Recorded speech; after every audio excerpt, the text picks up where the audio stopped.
তো নমস্কার বন্ধুরা, অনেকে আমাকে কমেন্ট করছো দাদা এবারে কাট অফ কেমন যেতে পারে, অনেকে টেনশনেও আছে রেজাল্ট নিয়ে।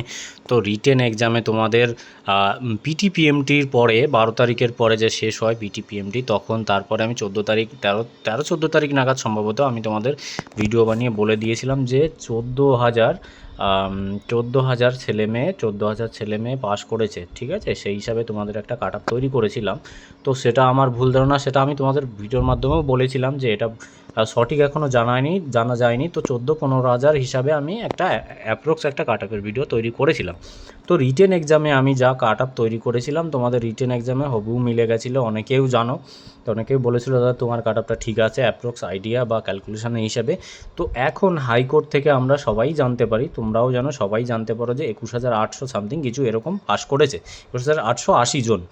তো এখানে দাঁড়িয়ে 21,800 আমি বাদ দিলাম, অনেকের ইন্টারভিউ ক্যান্সেল হয়ে গেছে, রিজেক্ট হয়ে গেছে, কেউ জানতেও পারোনি হয়তো, সেই হিসাবে রেজাল্টও দেখাতে গেলেও নট ফাউন্ড দেখাবে বা কোনো কিছু ফাইনাল রেজাল্টের ক্ষেত্রে এরকম আসতে পারে। তো আমি অ্যাপ্রক্স একটা 21,000 ছেলে মেয়ে দিয়ে একটা কাট আপ তৈরি করে দিয়েছি, যে মেল ফিমেল আগে একটা ভিডিও বানিয়েছিলাম, যেহেতু সেই ভিডিওর মাধ্যমে তোমাদের আমি দেখিয়ে দেবো আগের বার কত তৈরি করেছিলাম, তো এবার কত যেতে পারে। যেহেতু 21,000 ছেলে মেয়ে আছে সেই হিসাবে আমি একটা কাট আপ অ্যাপ্রক্স তোমাদের বলে দিচ্ছি কেমন যেতে পারে। অনেকে রেজাল্ট নিয়ে টেনশনে আছে, স্বাভাবিক ভাই।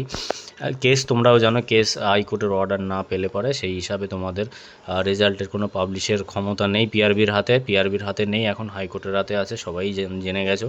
তো দেখে নাও কেমন যেতে পারে, অত ঘোরাঘুরি কারোর কাছে কাট আপ নিয়ে মাথা নষ্ট করতে হবে না, টেনশন করার কিছু নেই ভাই। লাইফের পার্ট অন, এটাই বাস্তব সত্যি কথা। এটা আমরা 2019 সালে প্যানেলে আমরা যদি সম্পর্কে তোমরা জেনে থাকো, কেউ পরীক্ষা দিয়ে থাকো, ফেল করে থাকো বা পাস করে থাকো, তো অনেকেই জানো কেমন পরিস্থিতি হয়েছিল। আমি সেই প্যানেলের ছেলে, যারা 137 বাদ পড়ে গেছিলো, প্যানেল ক্যান্সেল হয়ে গেছিলো। তো সেই সম্পর্কে অনেকটাই টেনশনে, আমরা তো বাদ পড়ে গেছিলাম, তোমরা তো স্বাভাবিক রেজাল্ট দিচ্ছে না, সেই জন্য টেনশনে আছো। অতটা টেনশনের কারণ নেই, দেখে নাও কাট অফ কেমন পরিস্থিতি যেতে পারে।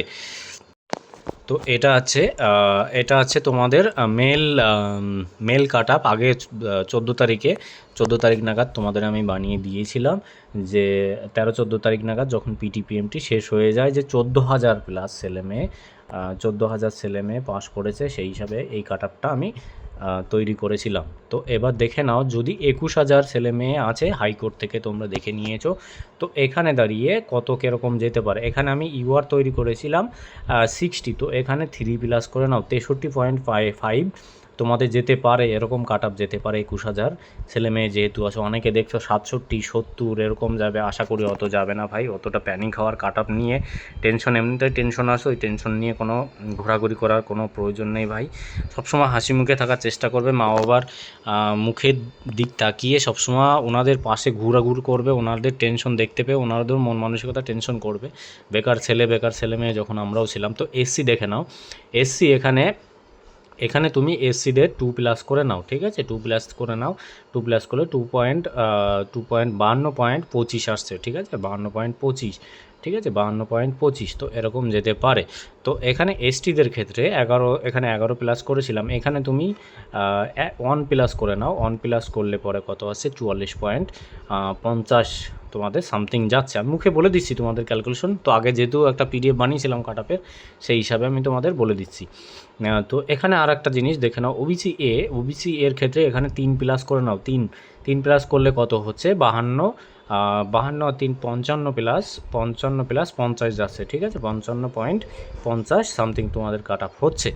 তো ওবিসি বির ক্ষেত্রে কেমন যেতে পারে, ওবিসি বির ক্ষেত্রে এখানে 52 আছে, ওবিসি বির ক্ষেত্রে 52 আছে, এখানে 3+ 55 পয়েন্ট, ওবিসি বির ক্ষেত্রে 55.25, এটা অ্যাপ্রক্স তোমরা ধরে নাও।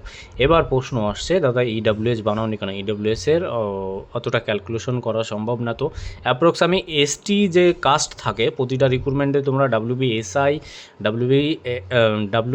ডাব্লিউবি কেপি এসআই তোমরা কাট আপ দেখেছো, ইডাব্লিউএসের কেমন গেছে, এসটির থেকে 1-2+ গেছে। তো এখানে আমি দাঁড়িয়ে এসটির থেকে আমি 2+45 করে নিলাম। তো এসটির থেকে ইডাব্লিউএস কাট আপ 45+ এরকম তোমাদের যেতে পারে, ঠিক আছে। অ্যাপ্রক্সে এটা ধারণা তোমরা ধরে রাখো, ঠিক আছে। টেনশনের কোনো কারণ নেই ভাই, যেটা বলছি এই হিসাবে আশা করি ভগবানের কাছে প্রার্থনা করি এই টাইপের কাট আপ যায়। অনেকে 67, 68, 70 ফিমেল মেয়েদের ক্ষেত্রে এত কাট আপ যাচ্ছে, আশা করি অতটা যাবে না। ক্যালকুলেশন করে তোমরাও ভালো বুঝবে, ক্যালকুলেশন করে দেখলে পরে ভ্যাকান্সি 21,000-এর প্লাসে কেমন কাট আপ যেতে পারে। তো এবার আসি মেয়েদের ক্ষেত্রে। মেয়েদের ক্ষেত্রেও সেম 14,000 প্লাসে আমি তোমাদের 14,000 প্লাসে তোমাদের আমি ভিডিও বানিয়ে দিয়েছিলাম, ঠিক আছে।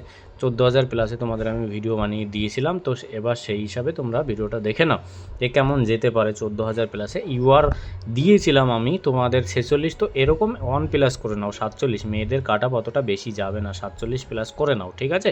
তো মেয়েদের ক্ষেত্রে এটাই ধরে নাও। আর এবং এসসির ক্ষেত্রে কি যেতে পারে, মেয়েদের এসসির ক্ষেত্রে এখানে 35+ যেতে পারে আশা করি, ঠিক আছে।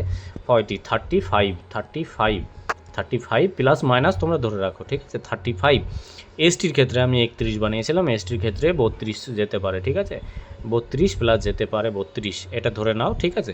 এবং ওবিসি এর ক্ষেত্রে 31.75 ধরেছিলাম। এখানে মেয়েদের ক্ষেত্রে 35+75 তোমরা ধরে নিতে পারো, ঠিক আছে। তো এই টাইপেরই যেতে পারে মেয়েদের ক্ষেত্রে বলছি। তো ওবিসি বির ক্ষেত্রে 33 ধরেছিলাম, এখানে ধরে নাও ওবিসি বির ক্ষেত্রে 35 এরকম যেতে পারে, ঠিক আছে। 35। এবার মেয়েদের ইডাব্লিউএসের ক্ষেত্রে কেমন যেতে পারে বলে দিচ্ছি। ইডাব্লিউএস 33 ধরে নেবে, ঠিক আছে। ইডাব্লিউএস তোমাদের 32 এরকম তোমাদের যাওয়ার সম্ভাবনা আছে। তো মেয়েদের ক্ষেত্রে পুরো অ্যাপ্রক্স একটা আইডিয়া ক্ষেত্রে তোমাদের বলে দিলাম। এটা ছিল আমাদের, এটা আমি 13-14 তারিখ নাগাদ তোমরাও দেখেছো কাট আপ তৈরি করে বলে দিয়েছিলাম যে এই টাইপের তোমাদের যেতে পারে। সেটা পিটিপিএমটির ক্ষেত্রে যারা পাস করেছিল, অনেকে ভাইরাল হয়েছিল, অনেক জায়গার থেকে দেখেছিলাম। তো আমি খবর পেয়েছিলাম 14,000 প্লাস ছেলেমেয়ে পাস করেছিল। তো তারপরে তোমরাও জেনে গেছো, আমিও জেনে গেছি। হাইকোর্টে একটা লাইভে বলেছিল যে আমাদের সামথিং 21,000 প্লাস ইন্টারভিউ দিয়েছে, 21,880 জন এরকম সামথিং। তোমরাও শুনেছো, আমিও শুনেছি। সেই হিসাবে তোমাদের আমি কাট আপটা আজকে এরকম আমি তোমাদের অ্যাপ্রক্স বলে দিলাম। তোমরা যারা এদিক ওদিক ঘোরাঘুরি কাট আপ নিয়ে এত টেনশন করছো, আমি অনেক জায়গায় দেখেছি, অনেকের ভিডিওতেও আমার কাছেও আসে, তো আমিও দেখি, কমেন্ট করো। তো আমার চেনা জানা ছেলে মেয়েও আছে, কমেন্ট করো। আমার খুব খারাপ লাগে বাস্তব সত্যি। আমার কাছে কমেন্ট যখন আমি সমস্যা হয় রিপ্লে দিই, সবাইকে রিপ্লে দিই। সমস্যার ক্ষেত্রে ইয়ার্কির থ্রুতে SMS করলে আমি রিপ্লে দিই না।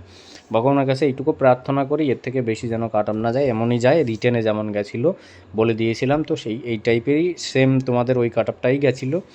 তো টেনশন আছে, আমি চাই সব বাবা মার মুখের হাসিটা পুরো যেন বিফল না যায়। সবাই যেন এত কষ্টের পরে রেজাল্ট আসবে, রেজাল্টের এত ঝামেলা, এত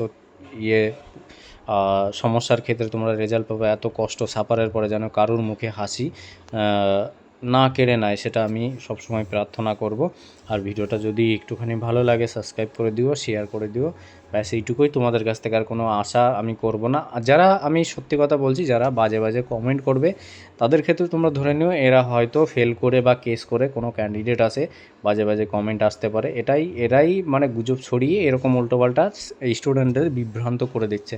ওদিকে কোনো কান দেবে না, সবসময় থাকবে সত্য, সবসময় জয় হয়, এটা সবসময় মাথায় রাখবে, ঠিক আছে। মিথ্যার কখনো জয় হয় না, এটা বাস্তব। যতই আগে যাও না কেন, ঠিক আগে গেলে আবার পিছিয়ে আসতে হবে। ভালো থেকো বন্ধুরা, সুস্থ থেকো, টেনশনের কোনো কারণ নেই। যদি কোনো হেল্প লাগে আমাকে মেসেজ করো, অবশ্যই তোমাদের সলিউশন দেবো। হয়তো এগোতে পারবো না আমি, যেহেতু একটা ইন সার্ভিসের ডিপার্টমেন্টে থাকি। তো তোমাদের হেল্প লাগলে, কোনো জানার থাকলে আমি তোমাদের অবশ্যই জানিয়ে দেবো। কমেন্ট করো। টাটা, ভালো থেকো, বাই।